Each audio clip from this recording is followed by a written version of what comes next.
நேரத்தில் விஜயின் ஜனநாயகன் படம் கசிந்து யாருக்கு சாதகம் என விசாரணை நடத்த வேண்டும் என்று அன்புமணி வலியுறுத்தியுள்ளார். திருவண்ணாமலை மாவட்டத்தில் செய்தியாளர்களை சந்தித்த அவர் படத்தை இணையத்தில் வெளியிட்டவர்களை கண்டுபிடிக்க சிபிஐ விசாரணை வேண்டும் என தெரிவித்தார். இந்த படத்தை எடுத்ததற்கு காரணமே நோக்கிதான் இந்த படத்தை எடுத்திருக்கிறாங்க. இந்த திரைப்படம் ஏதோ ஒரு 3-4 மாதத்துக்கு முன் வந்திருக்கணும். அதுல சட்ட சிக்கல், அரசியல் சிக்கல் எல்லாம் அந்த படம் வெளியிட முடியல.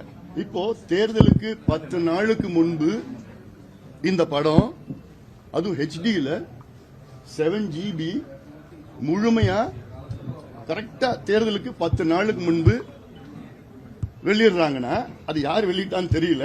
வெளியிடுறாங்கன்னா இது யாருக்கு சாதகம்? எதுக்கு இந்த படம் எடுத்தாங்க? இந்த தேர்தலுக்காக எடுத்திருக்காங்க. இப்ப யார் வெளியிட்டு இருக்கிறாங்க அது தெரியல. அது கண்டுபிடிக்கணும். இந்த படம் இவங்களுக்கு எதிராக, ஆளுங்கட்சிக்கு எதிராக, அப்புறம் எங்க கூட்டணிக்கு எதிராக எல்லாமே இருக்கு அந்த படத்தில் இருக்குன்னு அது மாதிரி ஒரு தோற்றத்தை ஒரு 4 மாதத்துக்கு முன்பு சொன்னாங்க. தெரியல எனக்கு அது என்ன நடக்குது, என்ன இருக்குன்னு தெரியல.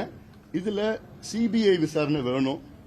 சிபிஐ விசாரிச்சா யார் வெளியிட்டு இருக்கான்னு சுலபமா தெரிஞ்சிட போகுது.